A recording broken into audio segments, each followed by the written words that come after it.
begins now. Ethan. Thunder rumbled outside. The raindrops hitting the window felt like a warning. Something was approaching. 13-year-old Ethan Miller was sitting alone in his room. His mother was on a night shift, and his father hadn't lived in this house for a long time. Ethan had gotten used to being alone, but tonight was different. The game on his laptop suddenly froze. Nothing moved for a few seconds. Then, his phone buzzed. Ethan looked at the screen. The notification read, "Unknown number." The message was simple and short. I'm watching you, Ethan. He squinted. At first, he thought it was a prank. Maybe someone from school had gotten his number.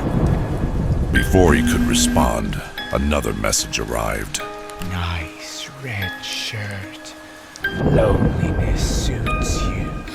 Ethan raised his head. He was wearing a red shirt. That was the moment he felt a block of ice drop into his chest. He turned toward the window. It was pitch dark outside. Even the street lights seemed to refuse to illuminate this night. Another buzz. A new message. You won't see me through the window, because I'm already inside.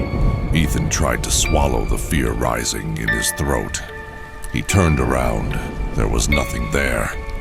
Or maybe he just hadn't seen it yet. The last message from his phone echoed in his mind. You won't see me through the window, because I'm already inside. He swallowed hard, unsure whether to move. His arm was damp with sweat, but it wasn't enough to quiet the fear growing inside him. His phone was still in his hand. A new message was blinking on the screen. If you don't leave your room, I won't hurt you. Ethan involuntarily checked behind the door. Nothing there. Fear coursed through his veins, but so did curiosity. Was he truly alone? He slowly stepped onto the carpet. He opened his door. The hallway was dark, but the light switch was right beside him. He flicked it. The light didn't work. His phone buzzed again. The lights belong to me now. He started walking through the dim hallway. First, he turned to his mother's room. The door was slightly ajar. The phone buzzed once more. I'm not in there. Ethan slowly pushed the door open. The room was empty. Only the faint scent of old perfume lingered in the air. And his mom's purse, which she had forgotten that morning, was lying on the bed. He returned to the hallway. This time, the living room. Dark, motionless. He stepped inside. Suddenly, the TV turned on by itself, but there was no image. And in the center of that screen, Ethan's own reflection. The phone vibrated. Your reflection doesn't look like you, Ethan, because I'm changing you. Ethan stepped back. His heart began to race. Was this a game? A nightmare? And just then, the fridge door creaked open on its own. Ethan moved toward the kitchen. Cold air brushed against his feet. There was nothing inside, but the phone buzzed once more, and this time, the message had changed. If you reject me now, it'll be worse. Ethan swallowed hard. For the first time, he broke the silence. Who are you? No answer came, only the next message. I'm everywhere in your house now.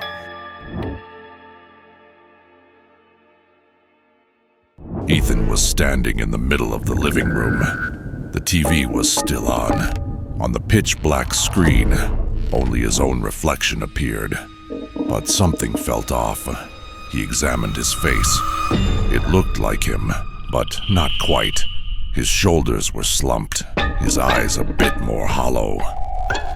And that reflection, even though Ethan hadn't moved, smiled. His phone buzzed again. He slowly looked at it. That's not you. But soon it will be. Ethan quickly turned around. The living room was empty. Only a whisper-like breeze. Yet the windows were shut. A noise from the kitchen made him flinch. He moved toward the kitchen with slow steps. He scanned every corner with his eyes. But nothing. No one was there. He took a deep breath. At that moment, he noticed the metal kettle by the kitchen window. It was reflecting his face. He moved closer. He didn't want to look, but his eyes couldn't look away.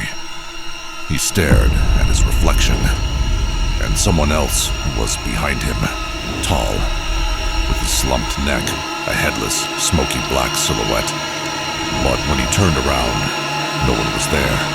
He looked back at the kettle. The silhouette was still there. This time, it was slowly bending toward Ethan's shoulder. His phone buzzed. I'll never leave you now. Ethan stumbled backward. The phone slipped from his hand and hit the floor. The screen cracked.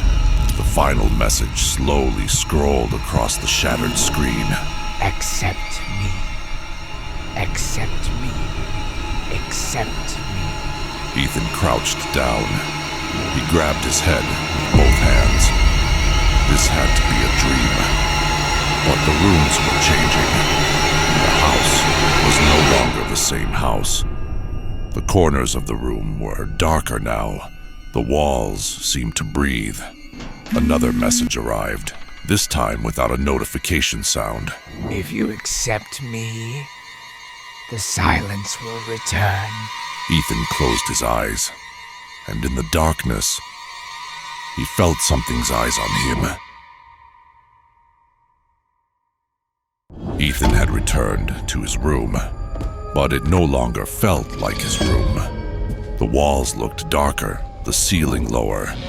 The light switch still didn't work. He was alone, and yet he wasn't. His phone kept vibrating, but made no sound. Each time he looked, there was a new message on the screen. They all ended the same way. When the mirror opens, I'll see you. At first, Ethan didn't understand what it meant. Then, his eyes landed on his mirror, the tall, cracked-framed mirror standing between his bed and the wall. He hadn't looked at it for months, but now it felt like it was calling to him. He moved closer. He could no longer hear his footsteps. The sound in the room felt warped, as if even gravity had weakened.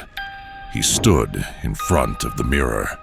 His reflection was trembling, just slightly, like he was staring into water. He looked into his own eyes.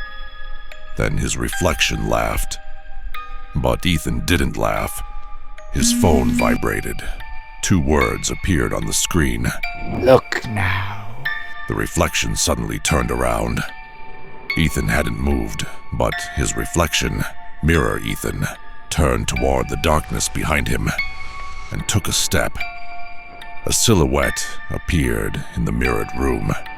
It was approaching slowly, gliding. The real Ethan stood frozen in front of the mirror. But the one inside the mirror began walking toward the silhouette.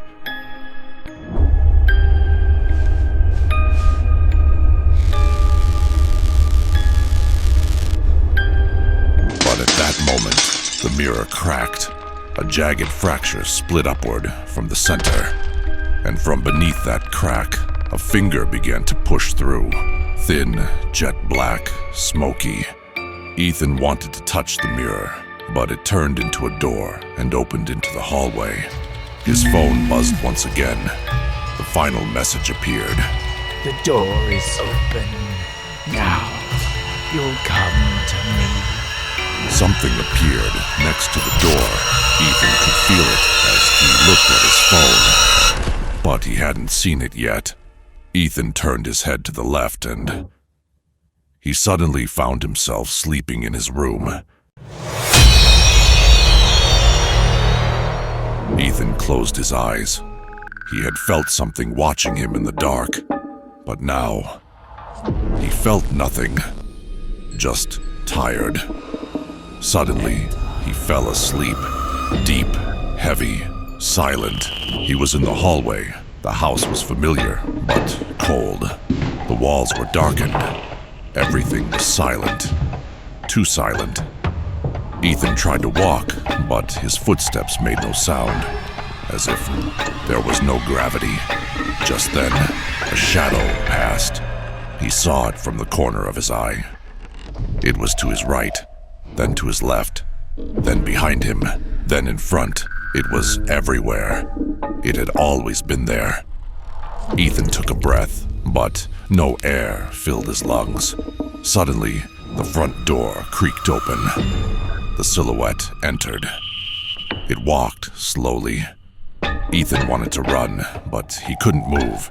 His feet felt buried in the floor. The silhouette came closer. It stood right in front of Ethan. It was watching him, and then it sat on Ethan's bed. The silhouette leaned in. It breathed its darkness onto Ethan's face.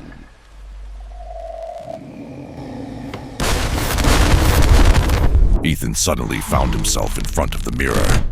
The room was dark, but it was too quiet. His phone was gone. The TV, the lights, the window, everything was still. But then, a sound. It came from the mirror, a whisper. Come. Ethan turned his head. Come. Ethan stood up, as if not in control. He slowly walked toward the mirror. Step, step, step. One final whisper echoed. Now you are me. In an instant, Ethan found himself back in the hallway. There was something near the door. This time, he really saw it. The dark silhouette walked towards him and... The real darkness begins now, Ethan.